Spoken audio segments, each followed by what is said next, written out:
We are We're ready to go. recording.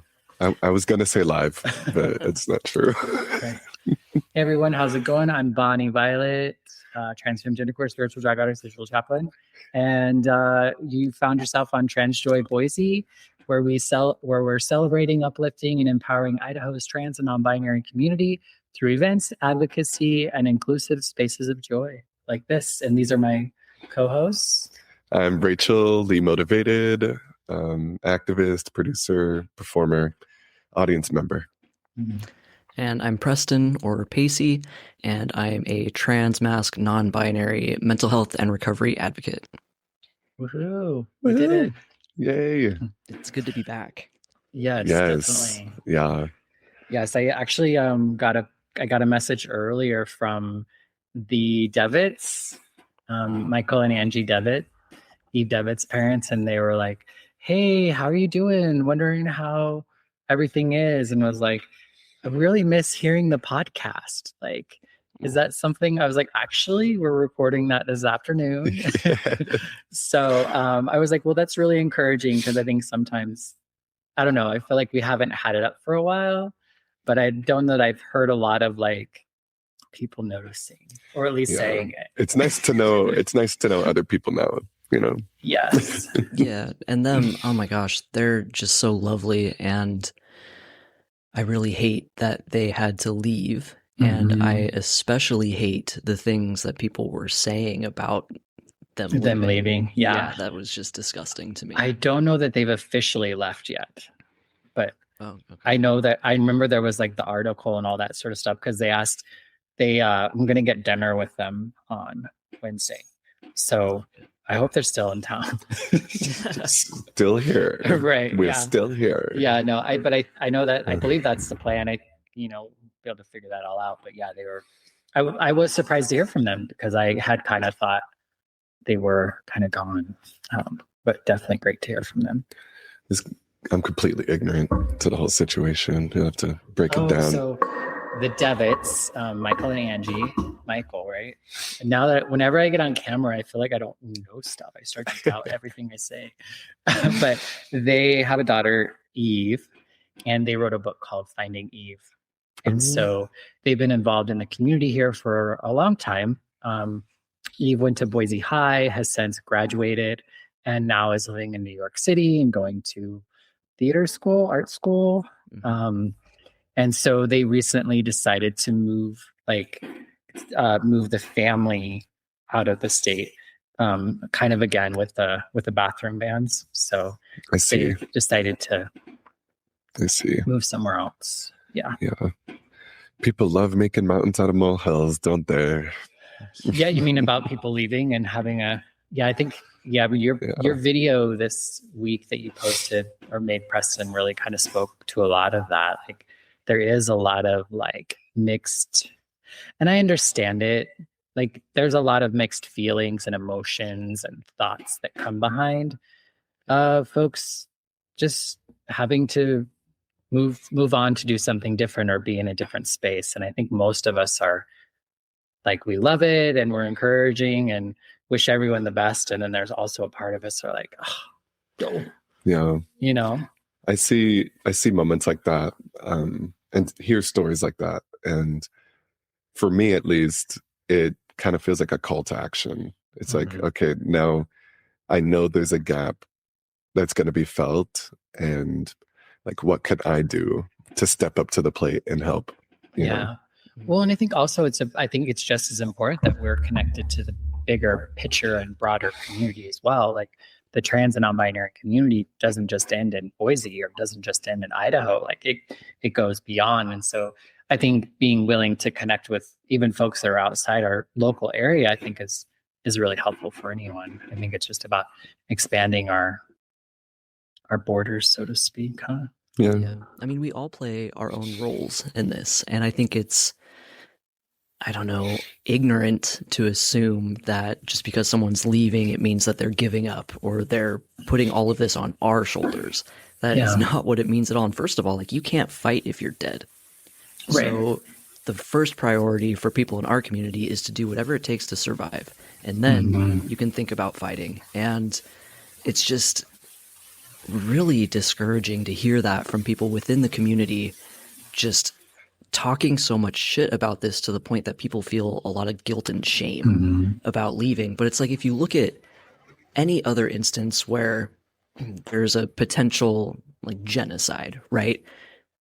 In history or currently, you never think like, oh, they're leaving, they're fleeing. Okay. Right. Never, right? So why are we doing that to our community? Because and I know that is a crazy analogy to make because it's not there yet, right? But the fear is very real. The fear is debilitating. So I don't like that. And I think that we're all doing different things in this fight, and you don't have to stay in a dangerous place to do that. We have people that are willing to be on the front lines and do those things, but we also need support. We need people making art. We need people spreading information. All of these things are really important, and just kind of getting mad that someone left, it sucks.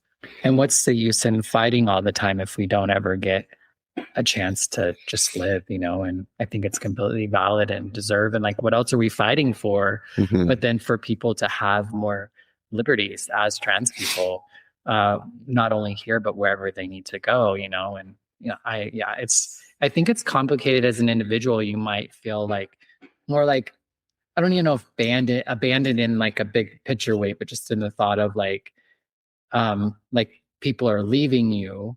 But then also I think it's this aspect of like, people are leaving. Should I be thinking like, should I be more concerned? You know what I mean? Like, I think there's like a combination of things that are said or that people can read into or feel when they start to see a lot of folks leaving, or a lot of folks. We had Rachel and I got to go to the Imperial Sovereign Gym Court. Has a trans tea. So it was a trans talk with folks from kind of all over the U.S. All over. We met some folks from Savannah, from Oklahoma, Kansas, Toronto, Georgia. There was some folks from Salem. Nice.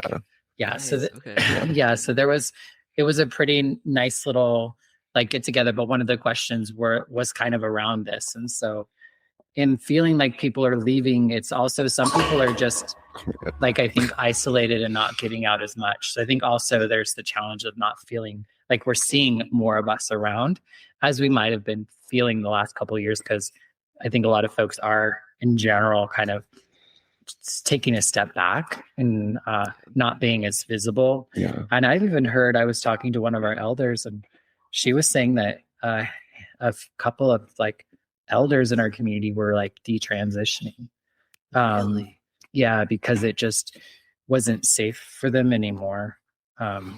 Which just, I mean, that sounds more devastating to me than moving to another state or something, like I couldn't, that just breaks my heart. Being off of HRT for like 2 years, it felt like an effective like social detransition. And like that was some of the darkest periods of my life. It was like really damaging for me mentally to have to go through that. And so to feel like people don't have a choice, or like they have to crawl back into themselves in that type of way, it's very heartbreaking and concerning.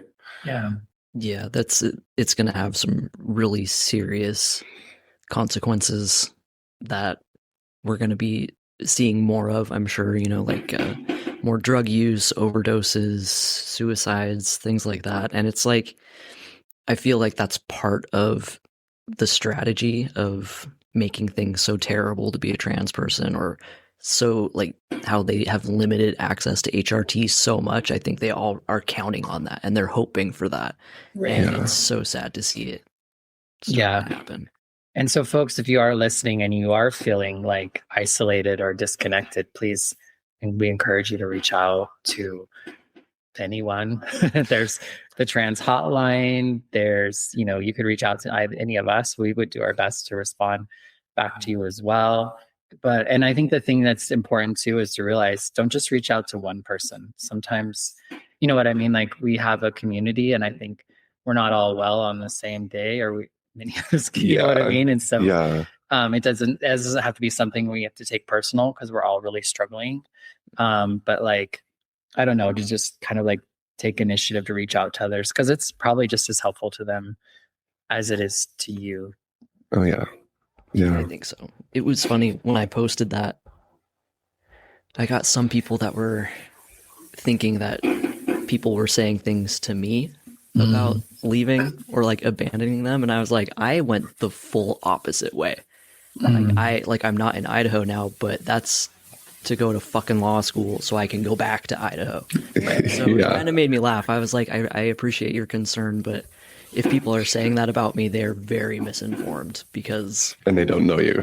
Yeah. And like, I went the opposite direction and they'll know in 3 years when I'm back. Right. But, it just made me laugh a little bit. Sorry, my leg was starting to hurt. Yeah. So tell me how it's been living with the bathroom ban. It's been in place now for almost an entire month. And I've been really worried about everyone there. Yeah. As far as I've seen, and I'm not super tapped into the news, but I haven't heard of anyone who's been arrested. I haven't heard of anyone who's had a confrontation with cops being called on them in their bathrooms. And I mean, part of it might be some of that fear and that panic. And I've heard from a lot of people, they choose a safe space, or if they have to go, then sometimes they'll go back to their own homes to use the restroom. But I'm a social butterfly. I'm a youth. So I'm always just out and about anyway. Right.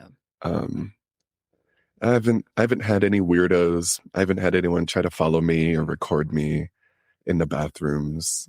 And I'm very thankful for that. But I hope, me being outside and visible kind of gives other people the courage to be true to who they are. Yeah. And I've not been so brave. I don't know if that's a fair way, but I don't feel like I've been a little less reluctant.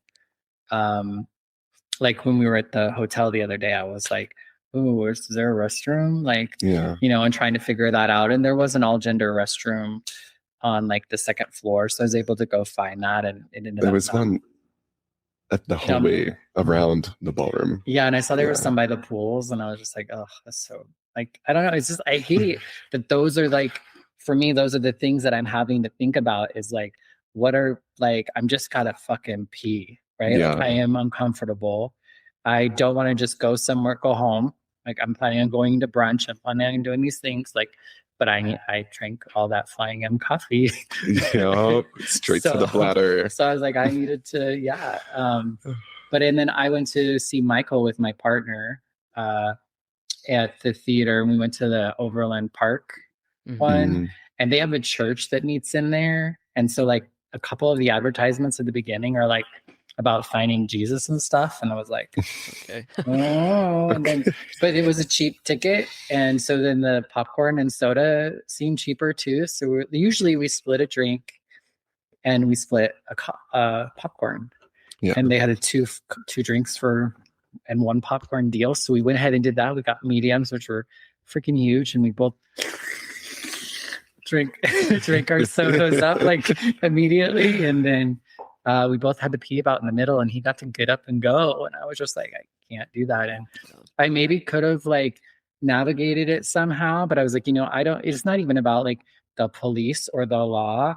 It's just about other people, like, are other people going to be crazy? Yeah. Cause there was a wide range of folks at the theater that day. So I might have saw some American flags everywhere and, things like that, which is crazy that that's a trigger, but it is. Yeah. Very much. Absolutely. It is right now. Yeah. 100%. Yeah. So we just went home right afterwards because we were going to dinner. We came home, paid, and then we went to dinner. But it's humiliating more than anything. It's just humiliating. I don't know how else to it's humiliating. Yeah. It's stressful. You're always thinking about any potential conflict. And there is a lot of like self-censorship that comes with that. Yeah. So you can feel people looking at you, It feels that way. Yeah. I know. I was I've been would carry out my partner. My partner make comments. Some people are constantly commenting on what I wear.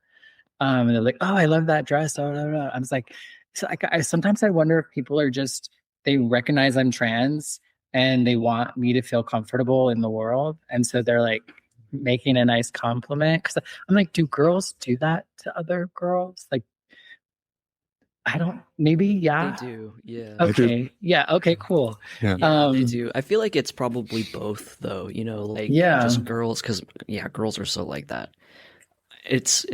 It's really funny, and it's very which I love. It's true. There's plenty of times I see a girl, she put herself together in a way that you can tell she made an effort. I make an effort. So if somebody says, I was like, thank you. I tried.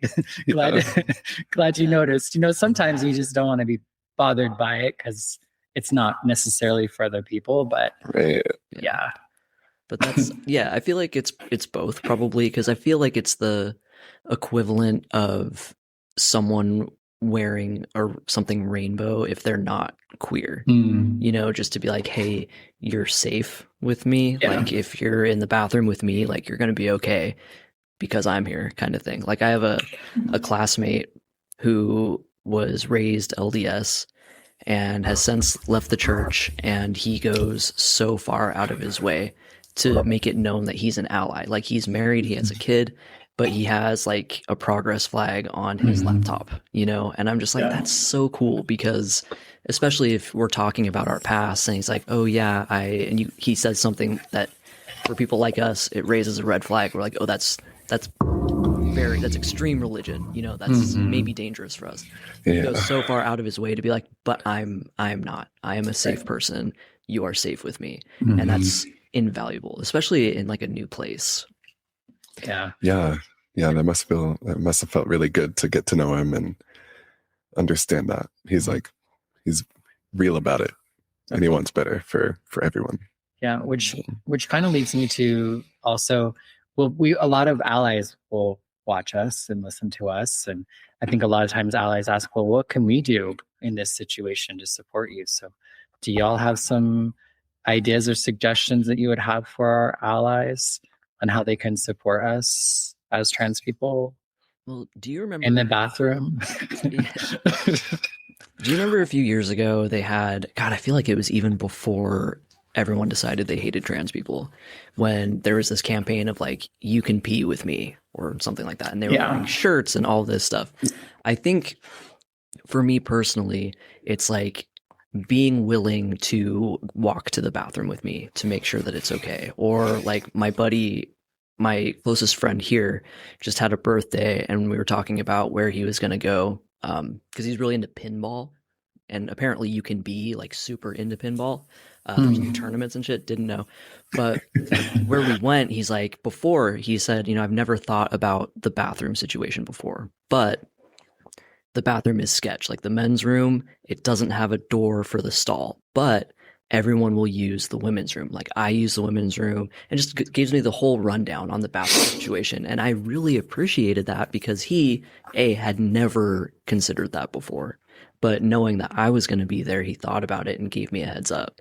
And just little things like that as an ally, it's just, those mean so much. And just making someone feel safe and seen is enormous. Yeah, I guess how I would phrase it is like educating not only yourself but other people, like being very intentional, like approaching like education with that mindset of using it to help people who might be more vulnerable. I think if you're putting on an event or you're hosting something, to really think about not only like how are the trans people going to be, but like how are they going to know that, like, do they have to find the right person to ask them, or can it be on the flyer? Can it be, and can it be like a spot somewhere on the website, or, you know what I mean? Those sorts of things, just to kind of say, you're safe to pee here, please come, you know, or just little things to kind of help people help us kind of navigate, or to where we don't have to navigate as much, those sorts of things kind of ahead of time. And I think also just not every trans person is going to be want to be supported in the same way. So I think if you're in a relationship with a trans person, I would just ask them. And then I would also, as a trans person, be willing to tell people how they could support me as well. So I think it's kind of like a two-way street there. Yeah. I haven't even, for a long time, I didn't even think about, what would I say? Like, what ways do I want to be supported? And I didn't start thinking about that until we were at that trans talk yesterday. I was like, oh, wait, this is a question I haven't given much thought. Right. Yeah. Well, and I think that's part of it too, is a lot of times situations that become problems or things that there was no thought put into ahead of time. And so I think sometimes it's about being able to talk about things and play out the different scenarios and just have in your mind the possibilities, so that when you know how to navigate yourself when you're in that situation, and also with the people around you. So I don't know, I think that's just a smart strategy in being able to best cope with whatever might come our way, because we could be doing all the right things and still something go wacky. Yeah. This is true. Yeah. So how's it peeing in Oregon? It's crazy. How's it peeing?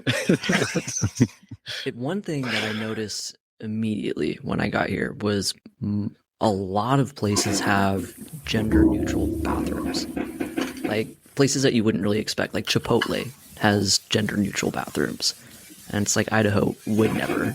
And it's just, people aren't as crazy about that shit here. They just, it's not a thing.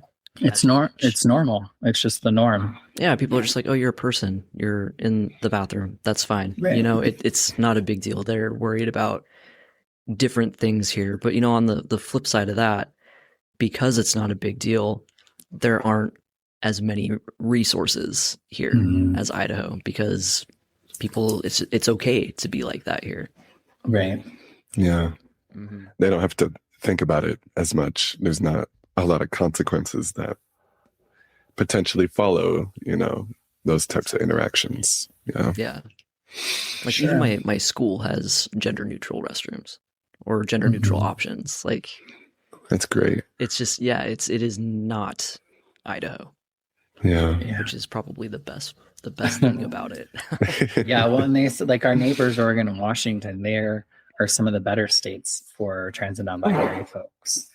There was a person from California. You know, California is starting to get a little dicey in places.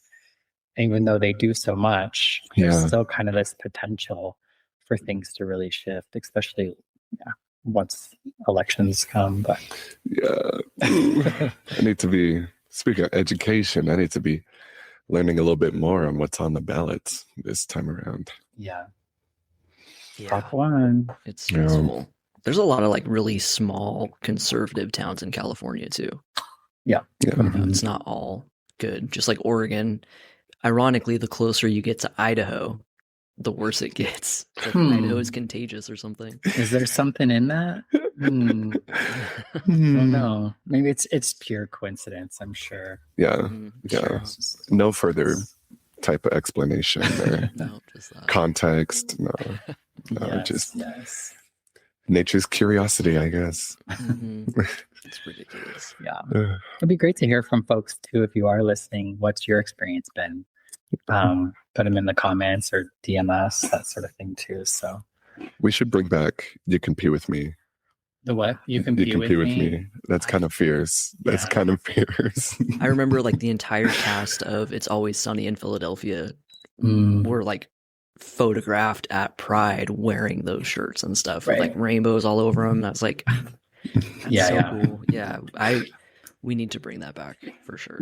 Right. Yeah. Or I've seen the stickers like a trans person peed here. Yes, and you survived. Right, and you're okay. Yeah. You might be trans now, but Yeah, you caught it right. from the toilet seat. That's how you get it. That's actually the only thing that does Consider transmit from the toilet seat. Yeah. Totally.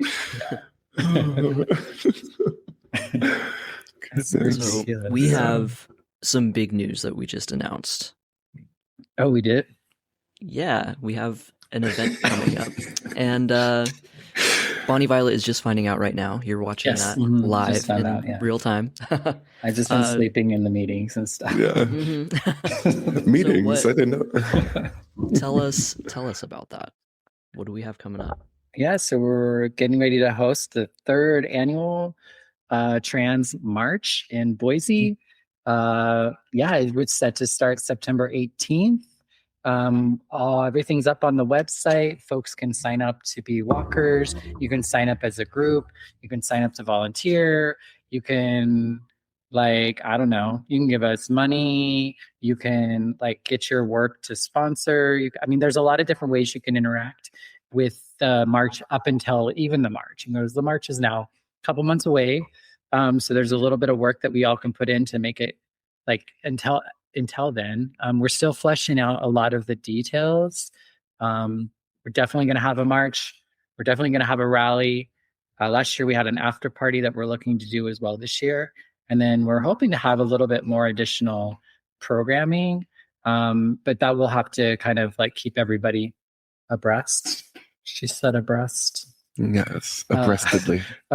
On what's up? Sorry, I'm a little punch drunk today, I think. But yeah, some of it depends on also how difficult everything is, because last year was such a pain. We were hitting obstacles, all the logistical stuff. Yeah. I feel like we have a lot more people in our corner. Yeah, this year we definitely have a little bit earlier head start. Yeah. So I think we're still going to have a lot of the same challenges, but I think because of our experience last year, and just because I think there are more folks kind of engaged this year already, I think we'll be able to meet those challenges head on. But yeah, it might change a little bit of how we have done things in the past. Yeah. But who knows? Maybe it'll be for the better, Yeah, absolutely. I think the experience that we got last year was the best thing to prepare us moving forward. Because, and I want to go into it with the expectation that it's going to be just as bad or worse than last year, so that we go into it with the time and all of these resources ready to just get through it instead of getting so hung up on them like we did last year. Yeah. Well, we had to be fair to ourselves. You and I were going through big life transitions, and we just didn't get the ball rolling. We couldn't get it going until very last minute. But I think you pulled it off pretty well, Preston. Thank you. Yes. To me, the overall vibe that I had was that because the political landscape had changed so much and how trans people are viewed has been so different from the previous year, I felt like a lot of the people who were in key positions to put blocks up for us did so at every opportunity. Definitely. Yeah. And it was at every area, because the transphobia, or even just the fear of being seen as supportive of the trans community, is something people are just jumping back from. So even when it was just trying to get insurance, or trying to figure out a route, or probably even some of our sponsors or things like that, there was folks that are our security teams. That was all stuff that I think it did play a role beyond just our timing. Absolutely. There's, in my opinion, it is impossible odds wise, otherwise, because it was just ridiculous. But I think this year we have I'm super excited. We have the support. We've got some pretty powerful support this year. So I think that we're going to be all right. Yeah. And I'm I'm excited. I'm really hoping we can kind of have a turnout like we did the first year. Last year I felt like we were a smaller crowd, but we were a mighty crowd, and the crowd was very, very passionate, very committed. Like it was a very I don't know, that it just felt like there was a oneness with us, like it was like, I don't know, it was different. But it, was good for sure. Yeah, definitely. What else about, the March? I mean, it's happening. It's happening. Yeah. It's all official now. I'm excited for it. I think that we need it this year more than ever. I think this is going to be the most important and symbolic march that we've done, just because of the state of things, and because we have people that are actively fleeing Idaho, which we've become so used to people having to flee Idaho that we don't really appreciate that people are fleeing a state. That's fucking crazy. That is so dystopian. And the fact that people are fleeing, they're being forced to flee a state because they're being so targeted is unreal. So I think that showing up as a community and, with love and support for each other, I think that's exactly what the community needs right now. And it's like, and that's our theme. We are still here. So we ain't going nowhere. Thanks for that perfect layup. Right. Just like, we are still here. In there. Yeah. I mean, I see a theme here. Seems like all of this is gelling pretty well. We're at about our 30-ish minute mark, and I know we talked about maybe it being around there. We can obviously keep going if y'all want or had something. I just was I think this is a great, like, we talked about everything we wanted to talk about. I think that's a good stopping point. Yeah. So allies, other trans people watching, shoot a DM. I want to, after this is over, I'm going to reach out to a few people just to check in on them. Yeah. Check on, you don't even have to be the one struggling, check in on. Yeah. You don't have to be going through a bad time to check in on other people. Right. Like sometimes I'll text people and it's like, oh, I just had some good stuff happen to me. Yeah. Like, do you have any show this week or that's coming up or something you want to? But this weekend it's going to be the first. It might be a little, I don't know. We'll get it. I'll get this posted tonight, but Night of 1,000 Divas at the balcony, August 1st. I'm in that. I'm performing. Awesome. Yeah. All right. Oh, that'll be fun. So, okay. Yeah. If anyone sees me out and about, just say hi. And if you're not out and about, go ahead, give our website a visit, like, share our post, volunteer.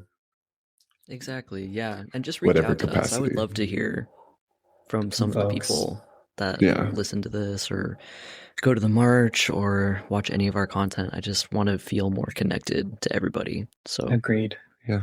Agreed. I might have a few side projects cooking for September to announce soonish. So cool. Nice. Looking forward to hearing that. Yeah. Absolutely. Plenty of exciting stuff coming up. Anyway. Yeah. Awesome. All right. We'll talk to y'all next time. Yep. See you next time. Bye. Bye.